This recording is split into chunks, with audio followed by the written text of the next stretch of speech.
안녕하세요. 네. 위원장님. 네. 자, 작년에 이어서 올해도 이렇게 네. 저희 오마이TV와 함께 하시는데요. 네. 이번 이 기념식은 또 의미가 다른 것 같아요. 네. 예, 어떻게 좀 보고 계십니까?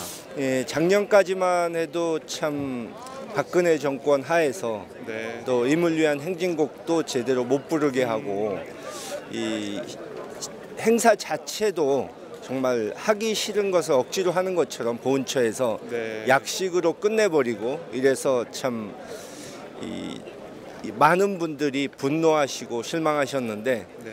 금년에는 이제 이 민주정부를 우리가 다시 세우고 이 좋은 분위기에서 네. 정말 그 돌아가신 영령들 앞에 떳떳한 마음으로 찾아뵐 수 있게 돼서 다들 반가워하시는 것 같습니다. 네. 참 네.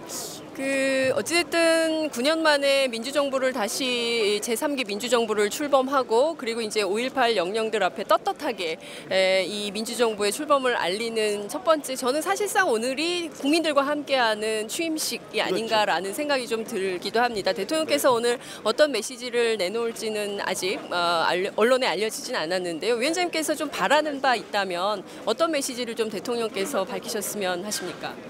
뭐 여러 가지 있겠지만 이 공정하고 정의로운 사회, 또 지역, 뭐 세대, 계층 이런 갈등을 넘어선 이 통합의 정신, 그리고 한반도 평화를 추구하시겠다는 그 의지, 그런 것들을 아마 밝히시지 않을까 생각됩니다. 네, 지금 문재인 대통령께서 취임한 지 벌써 오늘 90회째인데요. 지난 7일, 8일 동안 이어진 행진 가운데 위원장님께서는 어떤 장면을 가장 뜻깊게 보셨고 첫 출발을 좀 어떻게 평가하시는지요? 예, 많은 사람들이 지금 보좌진도 결정되지 않았고 또 인수위도 없고 해서 저를 포함해서 많은 사람들이 걱정을 했었죠. 이 어려움이 많을 것이라고. 근데 저도 뭐 선거 기간 중에 강조했지만 국정 운영 경험이 있으신 분이기 때문에 네. 다행히 잘 지금 넘기고 계신다. 잘 이끌어가고 계신다고 보고요.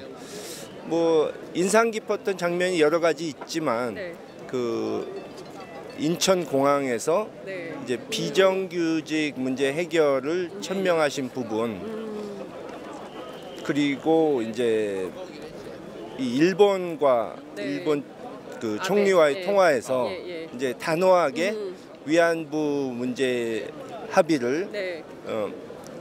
우리는 인정할 수가 없다고 네. 하신 부분, 그분의 확고한 의지를 표명하신 것으로 보고 굉장히 반갑게 생각합니다. 네, 전 너무 많았어요. 국정교과서 폐지 문제, 그다음에 이제 세월호 기간제 교사 두 분에 대해서 순직 인정한 거 뭐 너무 많아가지고 제가 비교를 해봤더니요. 박근혜 전 대통령의 취임 일주일 그리고 문재인 대통령의 취임 일주일을 비교를 해봤더니 개수가 너무 많이 차이가 나고 심지어 박근혜 전 대통령은 일주일 중에 사흘을 쉬었더라고요. 아, 그래요?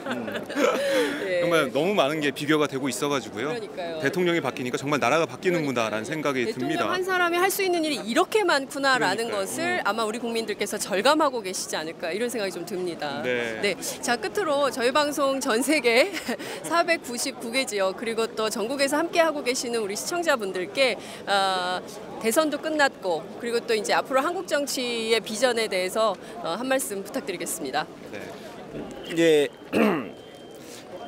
제 개인적으로는 한국 정치의 가장 안 좋은 구태가 이 상대방을 색깔론으로 공격하는 그런 것이라고 저는 생각하는데요.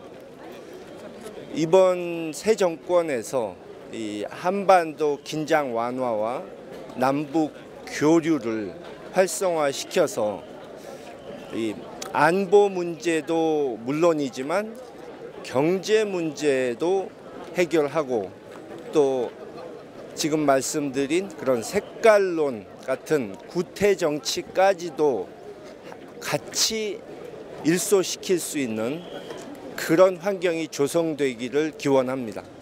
네, 네. 말씀 잘 들었습니다. 네, 고맙습니다. 감사합니다. 고맙습니다. 네. 네.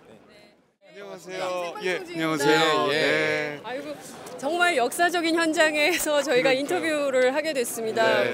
벌써 5.18 광주 37주년을 맞이하는 네. 해입니다. 어떤 마음으로 광주 오셨습니까?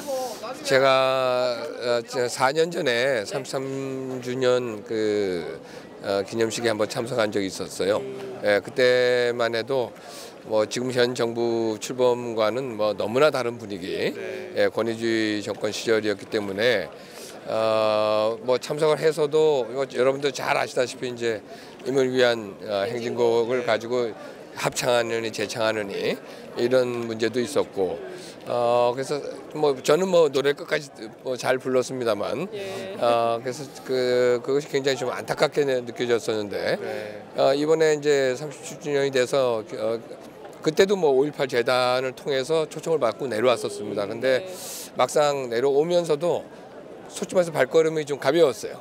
예, 새 정부가 출범한 이후에 이번에는 또 이렇게 좀 변칙적인 그런 대통령 선거가 이루어졌기 때문에 사실은 제대로 됐으면은 5.18까지는 시간적 여유가 있었겠죠. 2월이었으니까. 그런데 이번에는 바로 출범하자마자 바로 5.18 행사를 맡게 되었기 때문에 더욱더 뜻이 깊은 것 같아요. 그리고 또 문재인 정부도 역시 거기에 대한 것이 외부 행사로선 처음 있는 일이기 때문에 대단히 큰 의미를 부여하는 것이 아닌가.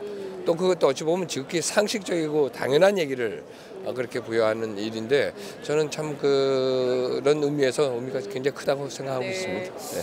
자, 지금 뭐 굉장히 발걸음도 가볍게 이제 광주 영령들을 만나러 이곳 현장에 오셨다 말씀 주셨는데요.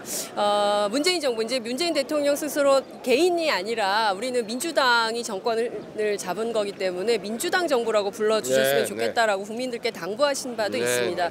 취임하고 지금 오늘 아흘에 이제 지나고 계시는데요. 네. 지난 한 10일? 뭐 어떻게 평가를 네. 하시는지요? 뭐 너무나 행보가 저는 조금 걱정됐던 게 실질적으로 인수위도 없이 대통령 당선 이후에 전혀 준비된 상황이 아닌데도 불구하고 바로 이제 청와대에서 질문을 하면서 보여준 행보는 이미 그 이전에 상당히 사전에 준비가 됐던 것이 아닌가 할 정도로 잘 갖추어졌었던 것 같아요. 그래서 지금까지 뭐 행보는 우선 청와대에서부터 시작을 해서 또 당청 관계 또 이제 어차피 이제 총리 지명자까지 생겼기 때문에 근데 내각과의 관계까지 이제 뭐 이게 이제 폭이 넓어지겠지만 우선적으로 문재인 당선자 그러니까 문재인 대통령이 보인 행보는 그거는 그 이전에 정권이 워낙 아까도 말씀드린 것처럼 비정상적인 그런 상황 속에서 벌어진 일이다 보니까 이게 지극히 상식적인 행동들을 하시고 계시는데도 그것이 너무나 신선한 것 같아요. 예, 그렇게 보인다고 할까요? 근데 이 초심을 5년 동안 사실은 저희 그 아버님 그 문민정부 시절에도 초기에 80% 이상의 89, 90% 이상의 높은 지지율을 받았는데 그것은 역시 국민적인 시대적인 요망 시대 정신인 바로 뭐 예를 들어 하나의 청산이라든가 국민실명제라는 이런 그 혁명과 같은 개혁을 할 수 있었던 것도 바로 국민적인 그런 지지가 높았기 때문에 가능했다. 그러니까 지금 문재인 정부는 전국적으로 고른 지지를 받고 있고 특히 이 호남 그러니까 우리 광주와 부산에 1등을 했지 않습니까? 이런 참 그 민주화 이후로 최초로 이렇게 참 전국적으로 정통성과 정당성을 확보한 정부이기 때문에 초기에 좀 강력하게 이런 제도 개혁이라든가 이런 개혁을 좀 밀어붙여서 정말 진정한 통합으로 갈 수 있는 지름길로 좀 갈 수 있으면 좋겠습니다. 저는 그게 궁금하더라고요. 이번 선거 때 김홍걸 위원장과 함께 다니시지 않았습니까? 다니시면서 호흡이 좀 어떠셨는지.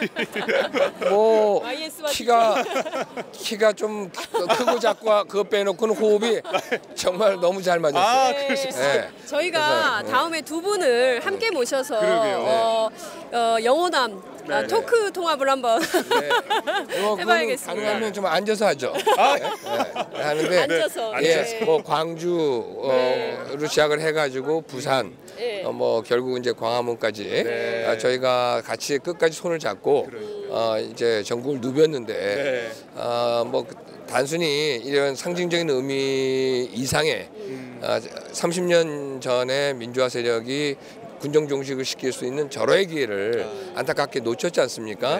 그때 이제 부모님 때에서 하지 못했던 바로 그 부분들을 이제 우리 자식 때에서 한번 이뤄보자. 뭐 이런 야심찬 생각을 갖고 있습니다. 잘 될 겁니다. 그러니까요. 저희도 함께 들어가야 될 것 같아서. 들어가야 될 것 같습니다. 끝으로 저희 시청자분들, 국민들께 한 말씀 해주시죠. 예, 뭐 이번에 새 정부가 출범을 했는데요.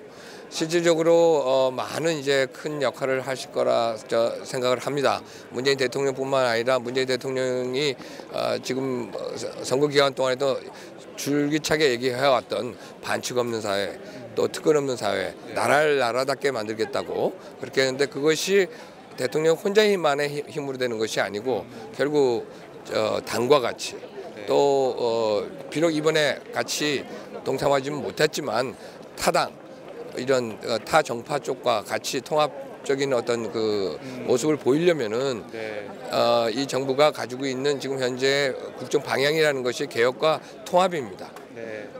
개혁을 통한 통합이 될 수도 있겠지만 사실은 통합을 위한 개혁이 돼야 됩니다. 이것을 잊지 말고 끝까지 처음서부터 끝까지 이렇게 나선다면은 뭐 국가 대개혁, 대개조 뭐 얼마든지 가능하리라고 생각합니다.